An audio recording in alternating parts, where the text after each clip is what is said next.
Hello, everybody, and welcome to episode 278 of the Saturn Studs podcast. I'm Kurt, joined once again this week by my Down Under co-hosts, Peter and Jake. Thanks for that, Kurt. This week, we're coming at you with the jumbo-sized Piccolo edition. I don't know what that means, but I'm sure it exists. I'm sure there's a bass piccolo somewhere out there in the world of instruments. No. The musical instrument or the that's Dragon the Ball flute. character?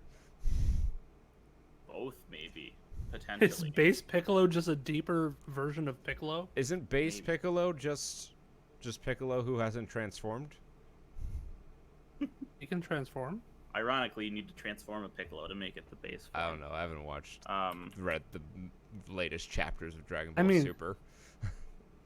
I need to It see does what a get bass... like, I guess it gets bulkier when it goes, but it doesn't change color or whatever. Oh, sorry guys. I had thought lexia, thinking backwards. There's no such thing as a bass piccolo. It was a mystical, it was a magical creature. But there is a piccolo bass. You just had to send it through A the small warp. bass guitar? Yeah. Or it's a highly tuned bass. So they tune the bass to it. Bro, pop that in the chat. Yeah, I need to wrap my head around this. Meanwhile, while he's doing that, we're coming at you live from the fantastical world of Aussie. Oh, we got the Ruse down here. Why is that a piccolo bass then? Wouldn't it be a tenor or a There's two- soprano bass? I don't fucking know. What if it was like a mezzo piccolo bass? This is a call out to our audience, to our beautiful Lone Wolf subscriber, our newest subscriber. Welcome to the show. My task for you this week. You're all Find caught me up the- because you downloaded 100 fucking episodes of the show. Yeah. Thank you. And your reward is getting to find for us the most convoluted instrument name. How many musical prefixes can you put in front of an instrument? I'm talking like the mezzo forte bass piano duo. I'm thinking it's a saxophone. I'm gonna Thinking go with like- something old school, like a harpsichord. Now, An electric mezzo, static, carcinoma, also harpsichord. now, you just reminded me. You may have heard of the saxophone. But Indeed, I have. Have you heard of the daxophone? I can't say as though I have. I submit What's to that? you Why? for personal They're gonna listening. show us. The first YouTube result for the daxophone.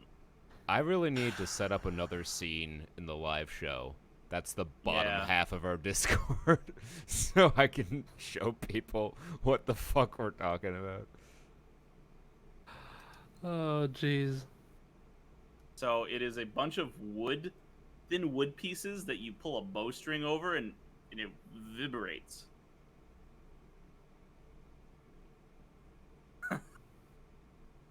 Jake is not amused.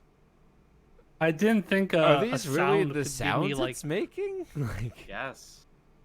I didn't think a sound can make me like physically get the, What the would you taste say of it's the black wood- licorice in my mouth.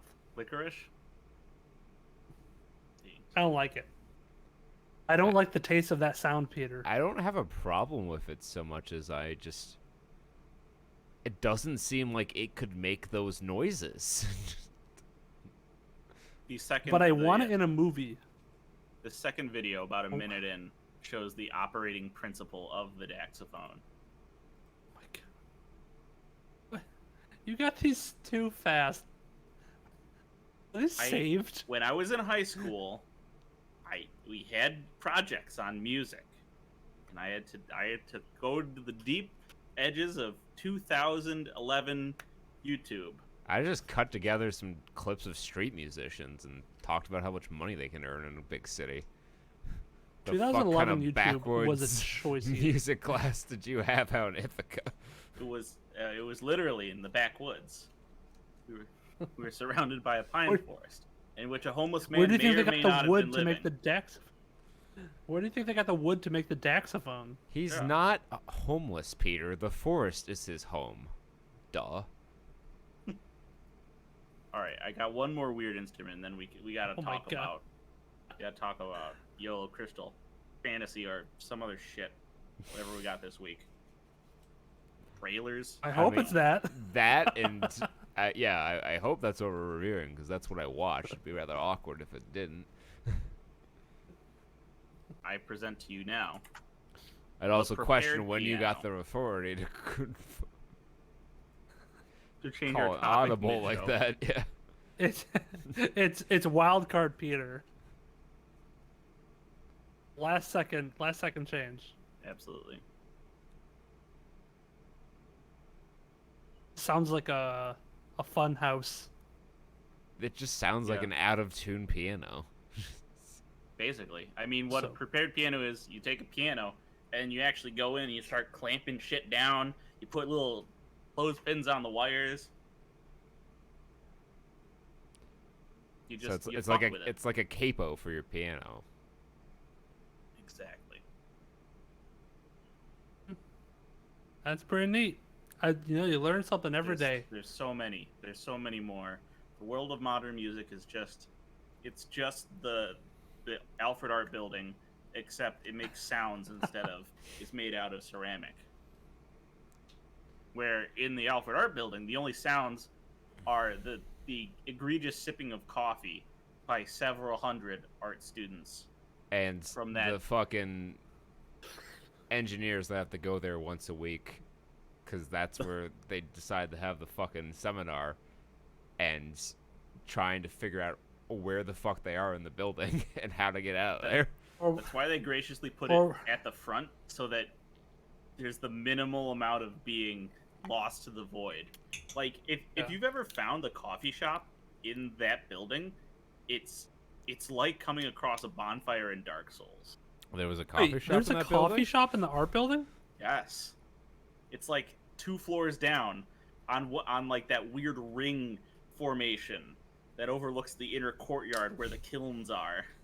You go and it's just like like a lemonade stand kind of a shop, and there's like are the hammocks kilns? and resting. Huh? The kilns are like on another part of campus. Whatever the structures in the courtyard are, then whatever they store, whatever the fuck they put in there. It's weird like cone- the kilns are cone. by the maintenance shed because I remember stealing shit from the maintenance shed in there, stashing That's it where the behind squirrels of kilns. Alfred store their nuts for the winter. And where the Alfred nuts of Alfred graciously store their offers up the squirrels land. for the winter. Yes. Get yourself a squirrel chest today. Hold all I the don't know. squirrels. The only purpose the art building ever served me was to offer up a temporary relief when walking to class as I cut through it to go to the ceramics building. Yep. It was an escape from the tundra. Yeah, I guess I did do that a little bit. So, like, I remember one time my worst experience with the art building was on Hot Dog Day. Surprise, surprise. When someone I was traveling with decided it'd be a good idea in our current condition to cut through the art building. It will be quicker, he said. I said, "Do you know where we're going?" He didn't answer. And so we just walked through and got lost. It really is akin to just walking inside the alveoli of a lung. I don't There's so many branching paths. There's so much surface area in that building. I don't know much about Harry Potter, but I have seen like the first couple movies, and the best way I can describe it is it's that fucking staircase that keeps shifting. It's the changing staircases. Yeah, I think they really nailed it when they were going for their D&D aesthetic. for designing that building, Mhm. and they just made it into a dungeon. Evidently, I the do have to- architect was I like have in had to big make debt to the wisdom mob. saving throws. Yeah. Yeah, I've heard that story. I don't know if it's any true. I don't know. Meanwhile, Alfred State has buildings shaped like the swastika. Right on. Nailed it. It's the barracks for the overly aggressive boffer club. Yes. They were aggressive.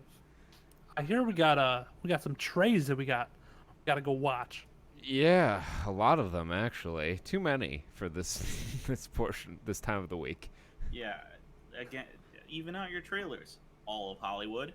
Even we had a dearth last week, and now we got a beerth, weirth, wealth. That's the word this Right. week. We'll start in order of movies I'm most angry exist. So that leads us to start with Mayday, or as I understand its working title was Misandry, the movie. I see. I was hoping they would go with Mary Alpha Yankee, Delta Alpha Yankee. Which apparently is two different naval alphabets. Because it would be Mike instead of So The you Mike, can use yeah. you can use Mike or Mary in NATO. Because I guess Depending on what gender you're talking to. Title IX got to NATO. Mary. But they used Adams as A at one point. And I'm like, that's just incorrect. Yeah. Yeah, this movie, I get what the movie's about. I think the accolades totally mischaracterized it because it seems obvious to me, at least, that so it's about these women living on an island or in the wild or something, and it kind of seems to me like, even from the first second, like, oh, these are like the sirens that crash the ships. They lure you in, and they're like, we don't have any souls. We're fucking monsters. And then they sink a ship and they hunt off the survivors. So it was clear to me that the women are obviously crazy murderers. But then they're But then they're they actually positioned as the protagonists. that doesn't have to mean they're good people. It's It does true. not help- It does not help that the accolades are it's about the power of female resilience. Yeah, female resilience. That I'm is like, oh, that yeah, is they're the gonna kill exact. people? Yeah, I at a minute 16 or 17 when that poll quote came up is the exact moment I stopped the trailer and did not continue watching. It's not even that original an idea. They just kind of slapped some indie-rific paint on movies that have been out. What was that? Oh god, what's that movie with the stepdad that they wanted to kill? Not theirs. I think it was remember. Anton Yelchin's last role. Whatever, but that's a similar concept. This just got pulled up. There are some the top comment here, and by top, it's whatever it's sorted by. Top comments, I guess. Okay. From Alex Jovanovitz. He watched at Sundance. At no point does this film make it seem like the girls on the island are in the right. So I guess that's something. I don't know if that was the intended message of the film. But I don't think this trailer was cut very well. No. Some mixed I messages. prefer Crackshot 322's take. Karen Island. You can complain, but you can never leave. The director is a girl named Karen. And Directed by Karen. I gotta figure that fucking Chad Wisniewski didn't take her to the prom, and she swore she'd make a movie about killing men one day. Well, you can find more information. I was gonna ask if it was acclaimed film directress Karen Karanovsky. No, it's Karen Sinori. I don't even know how you would say that name. I don't know enough about Darren Aronofsky to make a joke about what movies he does. You can find more information on maydaythefilm.com or Twitter handle maydaythefilm or Facebook maydaythefilm. Check out their Instagram at maydaythefilm for all their information. If this bombs, the headlines write themselves. Well, no, it's the same headline. This movie should have called Mayday. It's Mayday for Mayday. All right, what's the next movie I'm most mad about exists? Something about dogs? Yeah, Power of the Dog. I guess. That's a fine trailer. I don't have any it doesn't tell strong me anything. feelings. Yeah, like it doesn't show me anything. All I know is that Benjamin Cumberbun is all over Trae Watch this week. I feel like Benedict Cumberbatch is now being typecast weirdly as like the arrogant man who has his masculinity humbled, because he was in The Imitation Game. It's Dr. Alan Turing, right? Who was famously persecuted for who he was, and then you had Doctor Strange, who was another smart, arrogant guy who had his hands crippled and was humbled, couldn't do his job, and he had to learn another way. And this kind of looks like that. I don't know. I mean, it's hard to say. All I really know is that he's trying to whistle the beginning to Jurassic Park. Yes, he's trying to whistle the Jurassic Park theme song, and It forgets it. I think this is. It kind of seemed like it was a Brokeback Mountain sort of thing going on. But then there's a bloody like piece of wire in the middle of a field somewhere. Like I have no idea what this movie is, or what it's trying to be. It's coming out December. And Cumberbatch is a rootin' tootin' cowboy, which is the same month that the new Spider-Man movie and The King's Man come out. So they're just pushing everything off to December, hoping that we're going to have this whole Delta variant thing under control by then. Yeah, it should be gone by then. Don't you know? COVID goes to sleep in the winter. There's only 28 letters in the alphabet, and there's more than 28 days in the year. We'll get to Z eventually. Yeah, there's not much to say about this trailer other than it's a lot of farm shots, a lot of intense looks between Benedict Cumberbatch and other cast members. Yeah, I guess this is the Oscar bait for Benedict Cumberbatch. I don't think he was in anything like. I don't think. Well, he's not gonna get one for Spider-Man, but yeah, I don't think Netflix trash is your best path to an Academy Award. Yeah. Speaking of, the Starling. Well, this is the one. Intrusion. Let's do Intrusion. Okay. They're both Netflix. Kurt, what do you think Intrusion is about? Because you said you didn't. I would guess it is a home invasion movie. Oh, very, very close. You're pretty much right on the money, at least in the begining. That's the inciting incident. So like couple makes a house, like their dream house, and I think like early on when they're living there, they get their power goes out and they get this big old home invasion. But there's more to the story. They were looking for something, and she goes to town asking questions, and husband's like, "Why were you in town asking questions?" Everyone in town has secrets, and they don't want her to find out their secrets. And the husband probably has secrets. And there's people guessing the ending, and they're spoiling all the secrets. Yeah. I saw some. I guess there's like a plot with like a missing girl. Yeah. The people who broke in, they're like saying, "Oh, they probably kidnapped that girl, right?" And they're like, "Probably." Is a girl buried under the house? Maybe. I don't know. And the twist is obviously that the husband is actually keeping the missing girl. Probably. And he's in league with the other townies and the people breaking into the house or trying to save it. And so, plot writes itself. I Most knew this likely. movie was trash when I heard like a door electronic jingle sound. It was like a chime for an opening door. And I was like, oh, I remember that sound effect from 2003 PC game Oni by Bungie.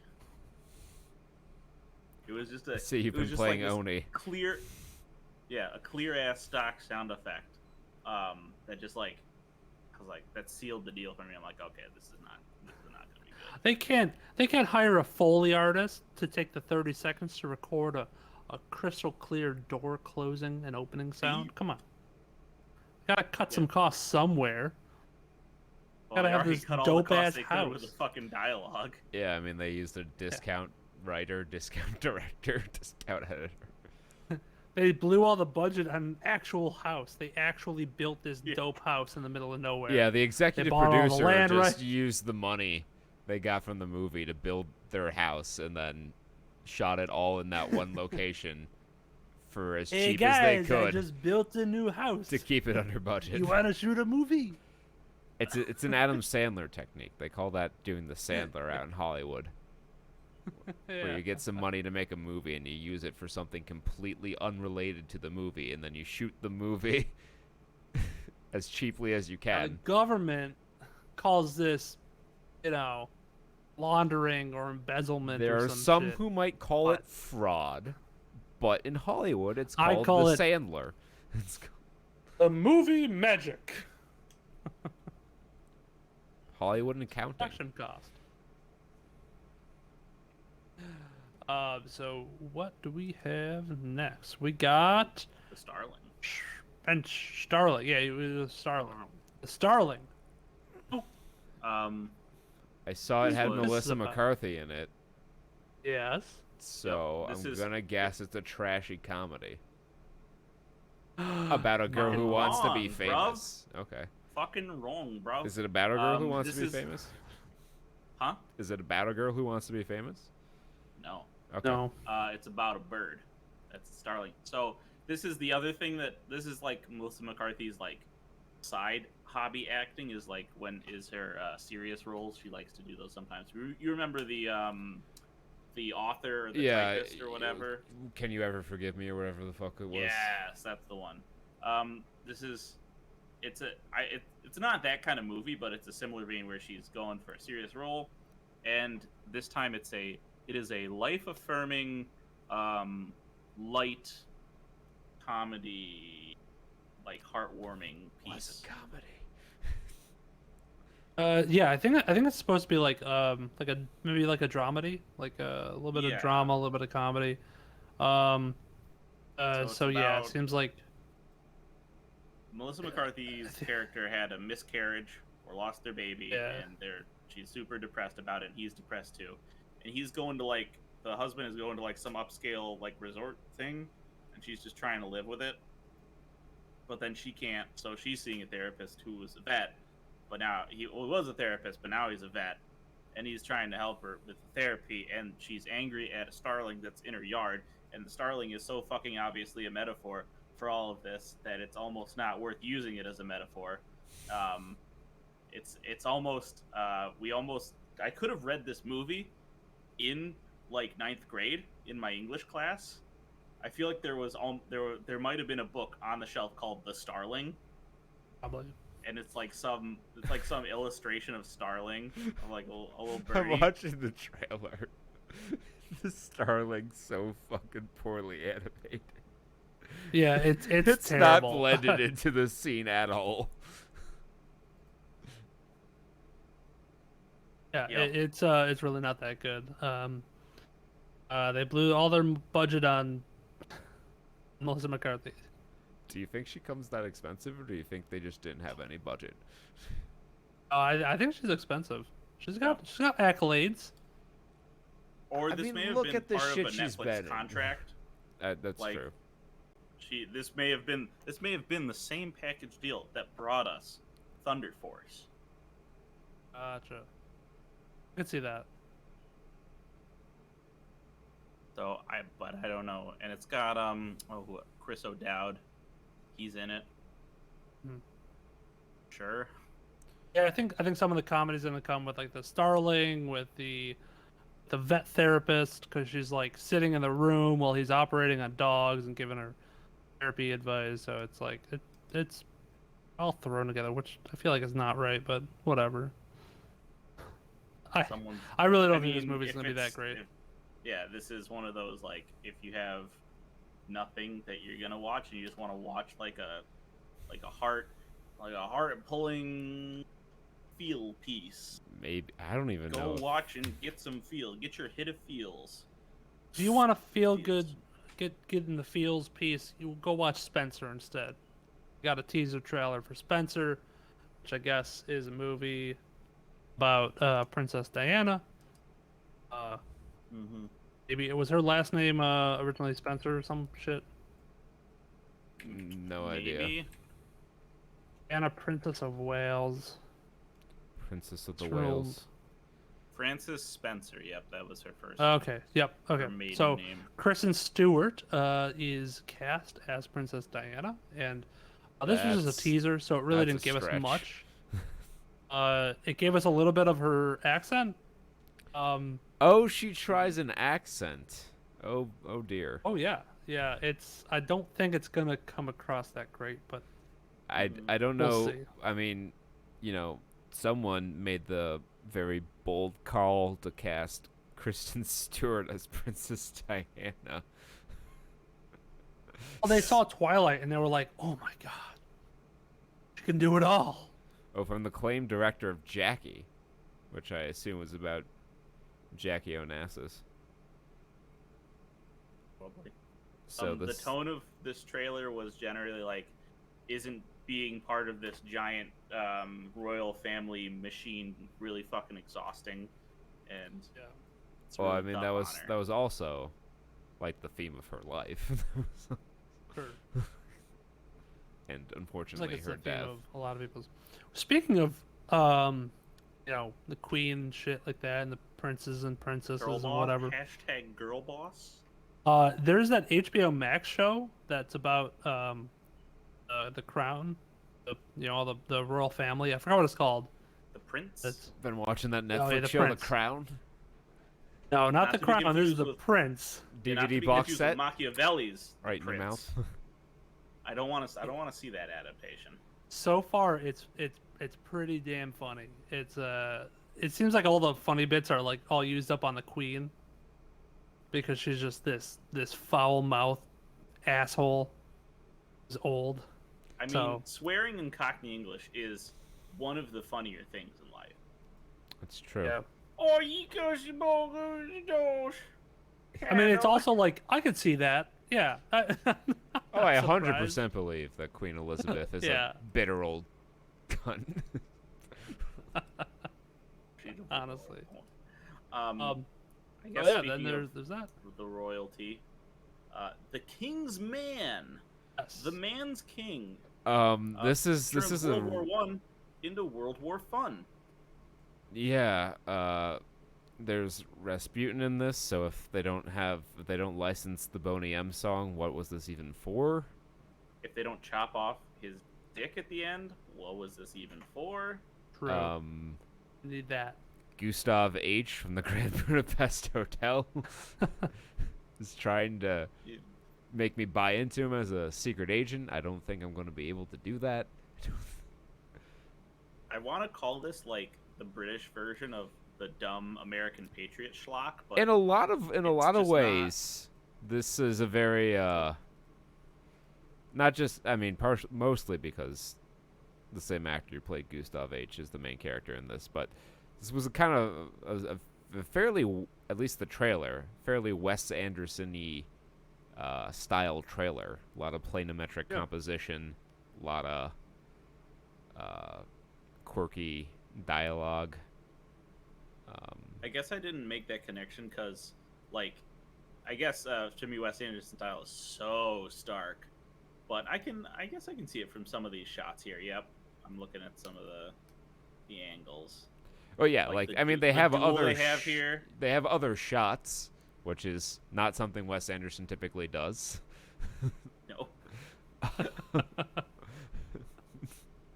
But there's a lot of planar metric composition in this, which is pretty much the biggest hallmark of his visual style. Yeah. That and lateral tracking shots. You put those two things in your movie, say directed by Wes Anderson on it, and I don't think anyone would question you. Nope. Sounds about right. Put that together with some stilted dialogue, and baby, you got a stew going.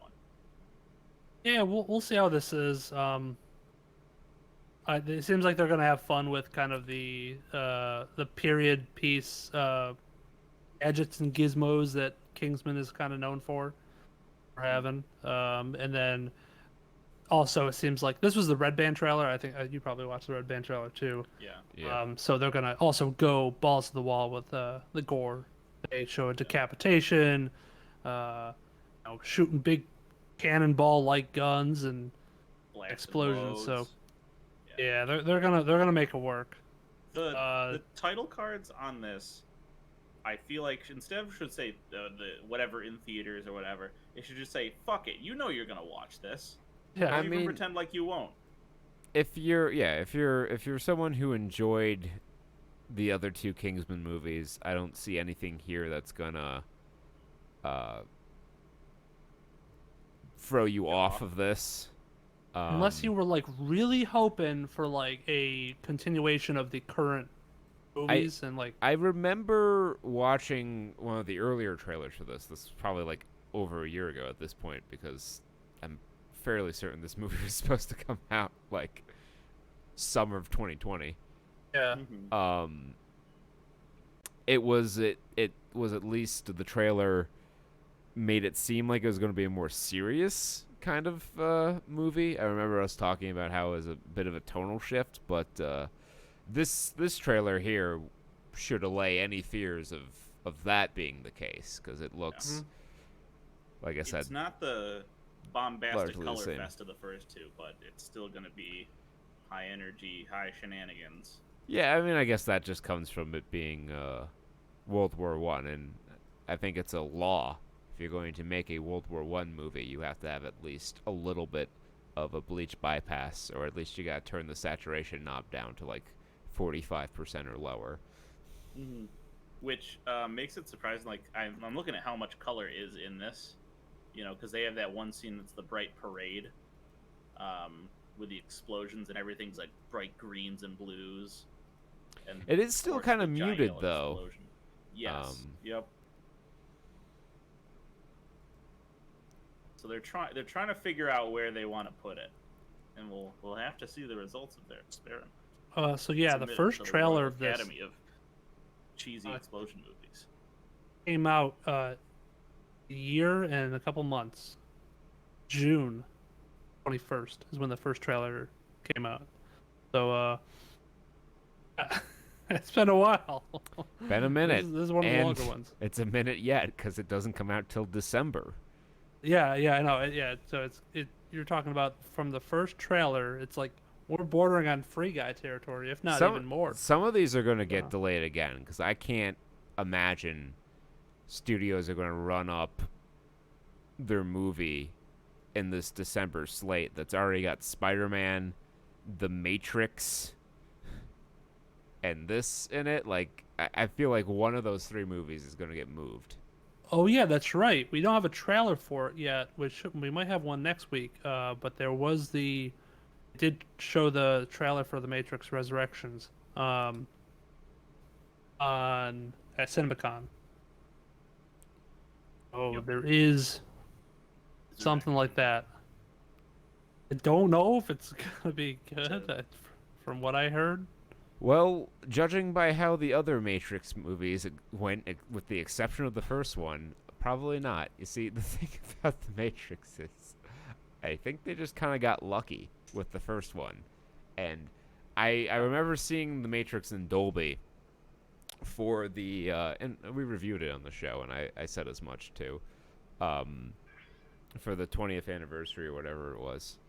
And I remember watching it and going like, when you strip away the groundbreaking visual effects, there isn't a ton to this movie. Like, it's not bad. It's a good sci-fi movie. but it's not like,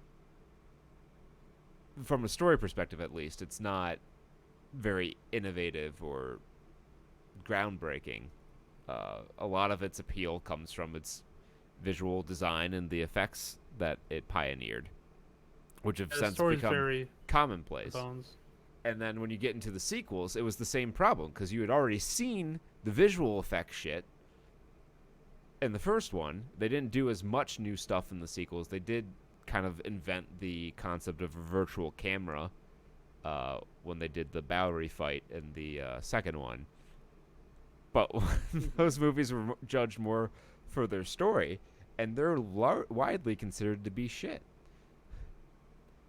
Yeah, I think people just like it because it's kind of just world building on this kind of dystopian society where there's they're being hunted all the time by these robots, and how are we gonna save the day? It seems like they're insurmountable odds, and it's like, I don't know, the movie tells you that like this guy's gonna save the day in the end. Now, So are you that surprised when he does? Well, they do a lot of... You say this, and that's what I guess the opinion is of many people who are fans of this movie. And then you ask, like, the common moviegoer what happens in either of the sequels, and I feel like they're gonna say Zion rave party and old man in chair explains the universe. The twins, though. The Twins that go... Yeah, they... the So Wachowskis are... I hear the world building. I'm like, what world building? Like, I guess Animatrix. Yeah, the Animatrix was good. That's where a lot of the world building went in. When you got into the sequels, most of it is just fucking The dream within a dream within lectures on the merits of determinism as it relates to fucking free will. Like, it's just a bunch of paraphilosophical bullshit that challenges you to be invested in the film. Like, any excitement you might have to explore the world that was built is like systematically sucked away, because the movie beats it over the head. It doesn't matter. Nothing matters. It's all part of a greater circle of control. And you're like, then why the fuck do I care? And so when people were excited they were making a fourth Matrix, I'm like, why are you excited? Don't you remember the last two? Literally, this movie just sounds like it's a remake of the first one. And remember Apparently. that other great movie the Wachowskis wrote, Jupiter Ascending? So I guess so from what I've heard about the trailer, is Neo is back in the Matrix, and whatever her face is has to Trinity. Trinity is like trying to wake him up from it again, and like resurrect him or some shit. I have no fucking clue. I barely remember where it was left off. He did some Jesus shit or whatever. Yeah, we need to teach the newest generation who hasn't seen all the movies that Neo is Jesus, and put as many Christ references as we can in the Matrix. That's like the biggest fucking like what the fuck happened for me in the third movie is like, how does Neo have powers outside of the Matrix? It's the one, man. It's Neo backwards. Come on, what don't you get? Neo backwards. I actually didn't. O-N-E. I didn't put that together. But Neo is not one backwards. That's okay. N-E-O. It's Eon. Oh, Eon. Scramble. Okay, that's why I didn't put it together. It's an anagram. It's not true. Anagram. No, in my mind it makes sense. Neo backwards. Yes, is it's an anagram. Yes, but Owen is not. Owen. Not one. No, that was actually a mistranslation. They meant to say he's the Owen. Owen. It's just they were like, this is dumb. I'm gonna say the one instead, and they went with it. Nobody caught it. They never caught it in Ed.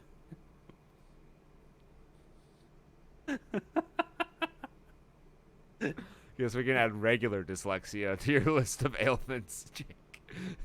I guess so. Not just corpodyslexia. Who bothers trying to actually read a word backwards? Just assume it makes sense. In the world of misinformation that we live in, You and I know, almost got Peter too. I said it with such fucking confidence. you did. That all of You you got babies me. at home thought I was right, and I got fucking baited. got you. You got me for like half a second, because like Peter's like, I never put that together. I'm like, oh, I guess I never noticed it either. And then I looked at it in my head. I'm like, oh, probably because it's not true. Probably. No, you're not supposed to think about it, okay? I said it confidently. I said it with my fucking balls, okay? I said Neo is the one backwards. And you said, "Oh yeah. That's really smart. That's why this movie's so good." They kept on saying, "Hey, you're the one." And he's like, "No, I'm Neo." You guys are silly. My name's Neo, not the one. I kind of wish he was named Eno now. You know? Eno, we need you. I mean, would I it just have wish they been? went all out and they were like, "Hey, your name's Jesus, right?" Yeah, okay. And it was like Michael Pena as the actor. Will Smith was actually the first choice to play Neo. We turned it down. Another comparable famous white actor. Yeah, I like it. I feel like that was probably a good choice for everyone involved. I can't see Will Smith as Neo. He's got Just too picture much. Wild Wild West. Will Smith. It would have is- been Wild Wild West, basically. He That's would've about ma- the right He time. would have made a Matrix rap. Yes, he would have. That's true. We were denied the Matrix rap. It would have been on Big Willie style. Fucking The God. seminal album. Or maybe I'm that would have just been imagining Millennium. I'm imagining him do the fucking the bullet bend, like, the bullet time dodge, and then he looks at the camera. He's like, "In this shit, wild." He just fucking winks hugely at the camera. Oh my fuck! So full disclosure, my headphones had been like not plugged in fully. The wires were not all lined up, and after how long have they been plugged in for? 3 At years. least 42 minutes. 42 minutes of recording. They finally were like, "We're gonna connect," and it's really loud now. I was like, "What the fuck? Why'd everybody get so loud?" Right. I guess we talk what about I'm Spider-Man now. I guess let's do it. Um, Okay. Really. It's happening. It's a thing. Yeah. They're Oh wait, we should at least quick mention. If I can't have love, I want power. It's a visual album by Halsey. It's stuff. Okay.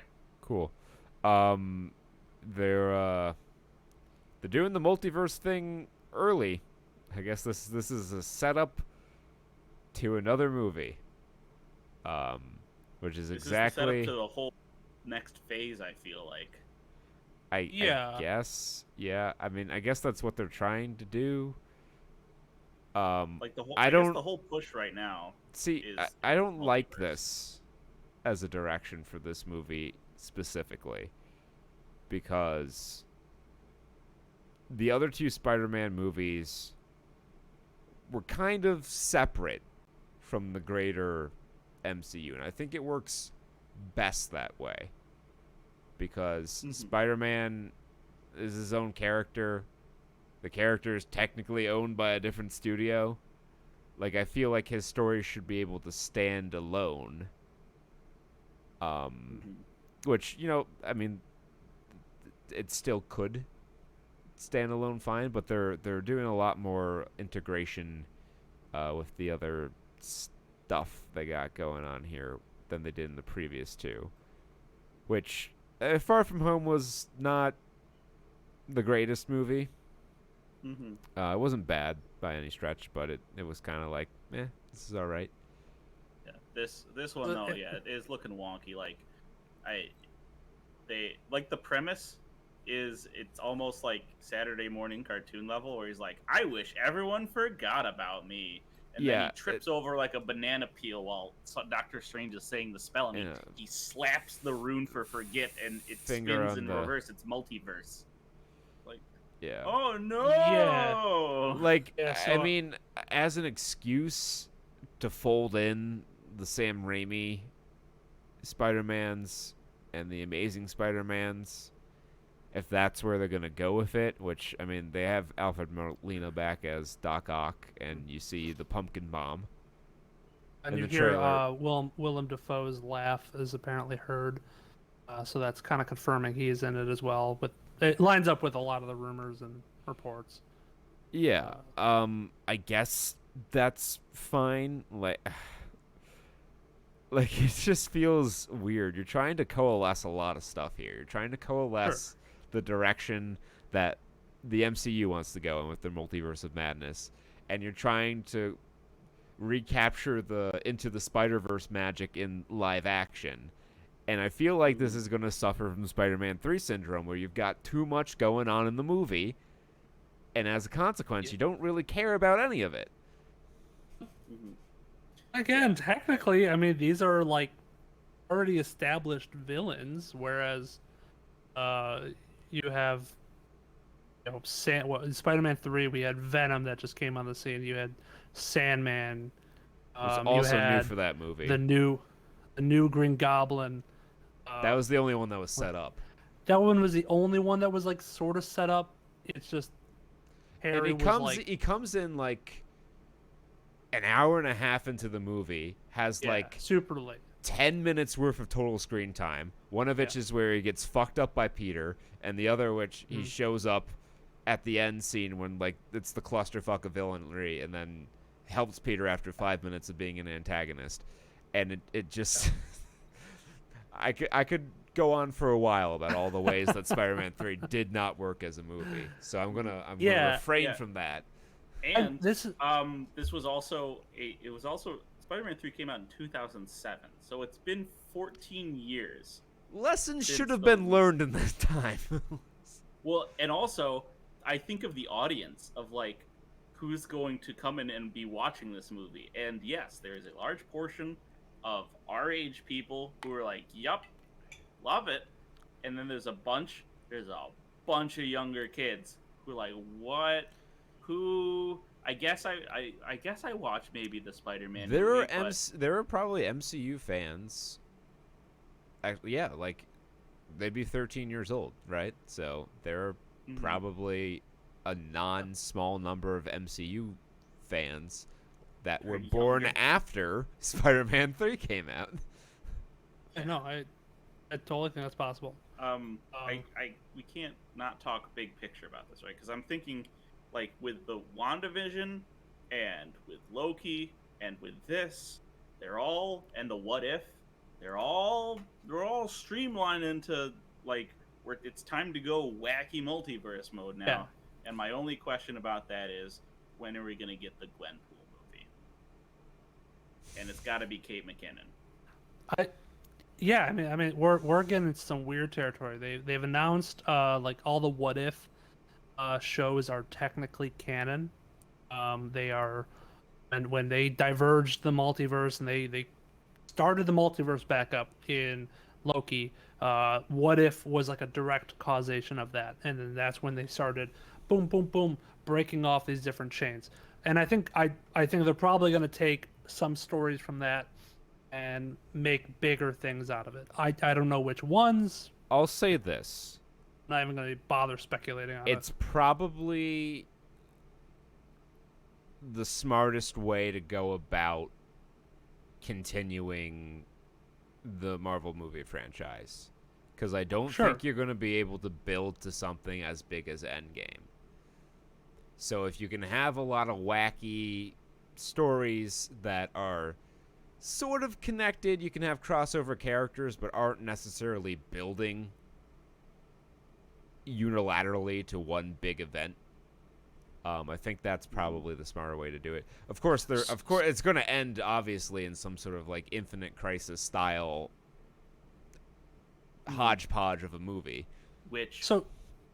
You say so. You say you don't like the fact that they're bringing the Sam Raimi Spider-Man, and it is rumored that Electro and Jamie Foxx are returning as Electro, and we see a little bit of his electricity in here. It's So not so there's much not. that I don't like it. It's that I'm concerned it's going to make Okay. the movie worse. Okay. All right. They're Well, going to try to do too much with it. it's tough. I think it's doable. I think it's tough though. It's really difficult. I hope they don't. I hope they focus on the right people. If they focus on Green Goblin and Doc Ock as like leading this group of villains or whatever, if they're gonna put together the Sinister Six, okay. A Lego set sort of revealed that Vulture was also gonna get out of jail and be involved. Well, that So would that be kind of is he's a member of the Sinister Six in the comics. Yeah. So we kind of have the Sinister Six set up with Green Goblin, uh, Doc Ock, Sandman, Electro. The Lizard was also revealed in it too. I don't know if that's going to be just a cameo or if it's going to be a full-fledged villain in it. There's a lot of things you can break apart in the trailer. We're not going to dive too deep on that because there's a lot of different shots. There's also rumors of Mephisto being in there. It's either Mephisto or they're going to have Daredevil make their first appearance in the MCU as well as Peter Parker's lawyer. So there's a lot of different things that could go. But it seems like they're doing a movie version of the one more day comic book series, which actually was not that well received. So that's a lot of the flack that I've been hearing. They're trying to do Sins Past. No, it seems like one more day is when like Spider-Man goes to Doctor Strange to have everybody forget about his like identity or forget about Spider-Man, and then that makes Mary Jane forget that she's married to him, and he tries to stop, and it causes a bunch of shit. I think there's also a Mephisto plotline in there too, as well. Yeah, like my concern is that trying to do something like this within the confines of a 2-hour movie, it's a tall order. Even if you have really great writing and directing and editing, it's hard. It's a tough ask even for like the tops of the business. And we have to remember, Sony still is involved in the production of this movie. And if Sony's shown anything, Spider-Man 3, it's that when they get too involved in a project, they can really muck it the fuck up. Here's my thought process with this is I don't think they're going to make the same mistake of having, because they've never really done that with this Spider-Man franchise of having things get too busy. It has been pretty focused for these past two Spider-Man movies. I think that all these villains, the Green Goblin, Doc Ock, even go farther, Lizard, Sandman, Electro, they're going to be a B plot. They're going to be a side plot, and I think the real conflict might be Doctor Strange or something else that we haven't even seen Then yet. you run the risk of upsetting people because these beloved characters from these other movies So are being what? relegated to a side plot. Well, then you're going to So upset what? The people either movie's way. not going to have a good critical, not going to be received super well. It's a damned if you not do, necessarily. damned if you don't situation. Yeah. If you spread it out like that. But I think people will be okay. We've always been okay with cameos. I mean, if Doc Ock and Green Goblin are the only ones that get a little bit more screen time, like they've shown in the trailer, and then Lizard, Sandman, Electro, they're all like, oh, quick flash. I mean, people have even been speculating that the other Spider-Man might be a quick, like, flash cameo, but not the actual, like, full-fledged, like, they have, like, a bit in it.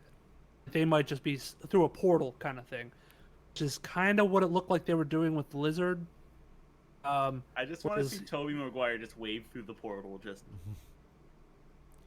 Yeah, I don't even know. And they may retcon it and have it be where Tom Holland is in each separate universe, and not like Andrew Garfield, Tobey Maguire, so on and so forth, where they just forget about those actors and it's just Tom Holland over and over again, just different variants of himself. fighting different types of villains. Maybe that explains why Doc Ock, when we first see him, he goes, "Hi, Peter," because he wouldn't. If we're looking at Tobey Maguire Spider-Man, wouldn't know what Spider-Man looks like or whatever. They got the same name. I don't know. We'll have to It's see. gonna be crazy. All I'm saying is that I think they're playing with fire a little bit, and it could come out really well. Like, I had a lot of trepidations about Into the Spider-Verse, and that came out really well. So I'm not saying it's gonna suck. I'm just saying they're playing a dangerous game. And Into the Spider-Verse had a lot of different Like, characters in it. Had the a lot of most different dangerous. things to pick apart in character building, and I think they did a pretty good job with it. But what Oh. they did in Into the Spider-Verse is they took 3 characters, and they made them the central focus of the story. Really, it was one character, and then you had one main protagonist, Miles, and you had 2 deuteragonists, Gwen and Peter B. Parker. And then all the other Spider-Men, or Spider-People, I guess, and Hams, Mm-hmm. were were kind of tertiary Supporting characters. Yeah. I mean, I don't see why the Green Goblin or Doctor Octopus could be these side characters / side villains that don't necessarily need a whole lot of time because, like you said, half the audience might not have seen Spider-Man 2. They don't know what the hype is about him. They don't know he's had that character building moment. So I don't really know. It also would be different. I mean, last time we saw Doc Ock, he was actually a good guy, so he had changed. That last second redemption thing. Precious tritium. In this one. Tritium. I forgot that's the name of it. Fucking Tritium. I really hope that there's a scene where Spidey is holed up in the Statue of Liberty and Green Goblin flies up and it's Willem Dafoe and goes, "You're fond of me goblins, aren't ya? You're fond of me goblins." Yeah, we'll see. I mean, like, I want the movie to be good, but the trailer looked really busy, and it has me worried that they're gonna repeat the same mistakes they made with the last 3rd installment in a Spider-Man movie franchise. Also, this was the CinemaCon trailer. I don't know if this was like a. Well, this was technically a teaser. It's a fucking 3-minute Oh, is it teaser. teaser? Yeah, so this was the CinemaCon one, which I don't know if that matters or if it's like for a different audience.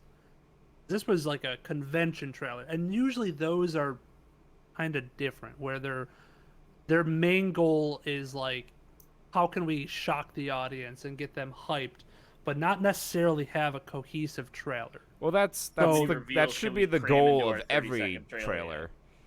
Oh, I mean, no, not necessarily. There should be elements of Well, that. the goal of the trailer should be to get the audience excited about the movie without giving everything in the movie away. Can we agree on that? Yeah, but like, if a CinemaCon trailer wants a laugh in the background, like a Palpatine laugh or whatever, to tease something big, like they basically did with Doc Ock and the Green Goblin in this one, it's like maybe that wouldn't have made it fully into like a release trailer. I feel don't know. I feel like the trailer also seemed game really is fast. kind of changed now, right? Everyone consumes their trailers pretty much online now, so I don't think there's really a segmentation of the audience in that way anymore. Maybe if you do like on a TV thing, because you're limited to like 30 seconds, that's the ad time you've bought, maybe there's a distinction. But I feel like most people they use conventions as like a launching pad for the trailer, because there's going to be a lot of people talking about the convention, and then you get some buzz going. But whatever, we'll see how it turns out. We're an hour into the show, and we've got other things we gotta get through, so we're going to move on to the follow-up, where we take a look at some of these movies we've checked in on Trae Watch, see how they're doing critically and financially. In the #1 spot of the box office for August 20th to the 22nd, we have Free Guy, making $18 million, down 34.8%. In second place, beating out Reminiscence by Reminiscence tanked at the box office. That's the Hugh Jackman Mm-hmm. drama. That Jeez. they put a lot of marketing behind. I mean, I'm sure a lot of the audience felt the way I did, where they were just like, "Do we want to watch this? Nah."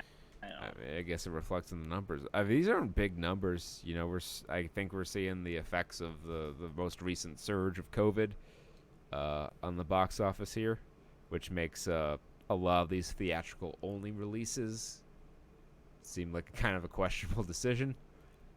But anyway, we have Paw Patrol, the movie, in second place.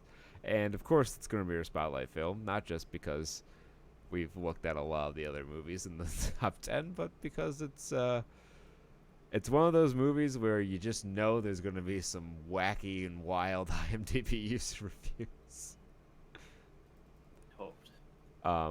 We had hoped. I'm sure I found some political stuff. I'm sure the 1-star reviews are going to have more of it, because that's just what 1-star reviews are. So I guess this was a dual release on Paramount Plus and in theaters. So the fact that it still was the number 2 movie in America is, you know, I don't know who that reflects on and in what way it reflects on them, but it is the thing. 6.4 out of 10 on IMDb, a 76% on Rotten Tomatoes, and only 50% on Metacritic. That is pretty stark difference from the other two. Usually they're kind of aligned. It does have a 7.1 user score on Metacritic, so I guess that's a thing. But we don't care about those critics that are so meta that they gotta fucking give things bad scores or good scores. We care about the real people. Down on the streets of the IMDb user review section, where you find the most genuine and least grammatically correct reviews on the planet. So I'll start off here with Antija-55328. Paw Patrol the movie, 10 out of 10. Legendary film. Really absolute masterpiece. 5 period ellipses. All the characters are amazing, and hats off to Ian Armitage. Is that how you spell his name? Armitage. And all who... Okay, yes, that is one of the child actors. I guess you would say it, Ian Armitage. Born in 2008. This actor in this movie was born after Spider-Man 3 came out. Hats off to him and all who gave their voices to the film. Can't wait to see the initial release in India. Lots of love to the Paw Patrol, spelt petrol as in oil, team. Petrol. 2 exclamation points. 6 out of 10. By BP. 12 found that helpful. Paw Patrol gets stuck in the BP oil spill. Paw Patrol cleans up after BP. And the Paw Patrol. Okay. I gotta leave you guys in suspense with the 1 out of 10s, and we'll start off with a rave review of 2 out of 10. This is never been done before, ever once, and I like this one. It's the only 2 out of 10. No one is gonna point out what's wrong with the turtles. I'm intrigued. Turtles don't have paws. What are they doing in the patrol? Yeah, right? No, those are pawless creatures. By Envade They Show. bite the foot, which is the human In the version. beginning of the movie, you're greeted with a family of sea turtles. A family of sea turtles? Who wrote this? Drake and Josh? A mother and her kids? Do I need to explain what's wrong with this? When a Yes, sea turtle I has guess. to lay eggs, she buries them and leaves for good. Baby turtles never see their mother again. The mother doesn't stay around to help them or lead them around. She leaves them alone for the rest of their life. I feel like this is a basic fact everyone knows. So why don't people have much more experience in this than me for basic turtle knowledge?